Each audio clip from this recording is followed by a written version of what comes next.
បាទសូមមួយបងក៏កងកម្លាំងទៅបាទសូមបលិញមុនក៏បានបងខាងកងទ័ពនិងបីអំសូមក្រោយទីបងបាទព្រោះជាឱកាសមានឱកាសប្រាក់ដែលកម្លាំងសាមគ្គីរបស់ខ្មែរយើងវិញត្រង់ទី1បាទតែមួយបាទគឺទើបសត្រូវស្លាប់បានបាទ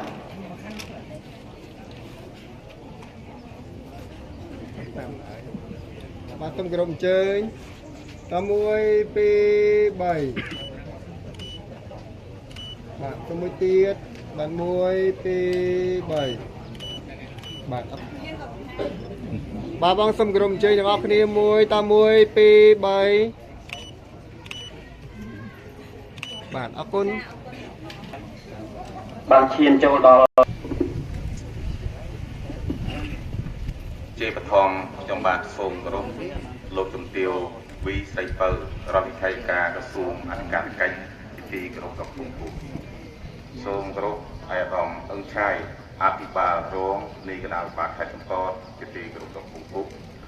សូមគោរពឧត្តមសេនីយ៍តូប៉ាន់សុវណ្ណរិទ្ធ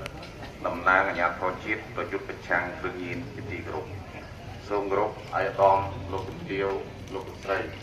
ប្រតិភូអមណាជាទីគោរពសូមគោរពរដ្ឋថ្មីប្រធានមន្ត្រីពលរដ្ឋខេត្តជាទីគោរពសូមគោរពលោកវរៈសេនីយ៍ឯកពុកសុយស៊ីតែតប្រធានការិយាល័យណាក់តំណាងរាជមណ្ឌលកំពតទីគោរពសូមគោរពលោកស្រីតំណាងមន្ត្រីអង្គភាពពាក់ព័ន្ធខេត្តសូមគោរពលោកប្រធានក្រុមប្រឹក្សាស្រុកលោកមេវិជាការកងកម្លាំងទាំង3ព្រមទាំងលោកស្រីប្រធានការិយាល័យជុំវិញស្រុកលោកនាយកវិទ្យាល័យលោកគ្រូអ្នកគ្រូមួយសិស្សានុសិស្សទាំងអស់ហើយសូមអរគុណច្រើនថ្ងៃនេះសូមគោរពលោកស្រីនៃភូមិ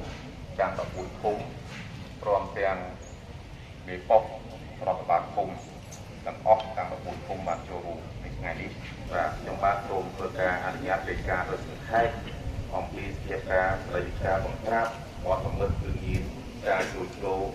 ការប្រើប្រាស់គ្រឿងញៀនការអប់រំផ្សព្វផ្សាយពីផលប៉ះពាល់នៃការប្រើប្រាស់ទុកជួញដូរនិងប្រើប្រាស់បន្តច្បាប់នៅសារធាតុគ្រឿងញៀនមានចំនួន34ករណីចំនួនគាត់មនុស្សចំនួន90នាក់បាទមនុស្សស្រី3នាក់ជនជាតិវៀតណាម2នាក់ស្រីសូស្នាមញៀនមានចំនួន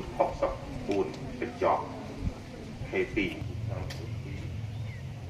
គាត់មួយបាទបច្ចេកវិទ្យា3ពុកពុំចែក7ការគាត់មនុស្សមានចំនួន6នាក់បាទស្រីសូ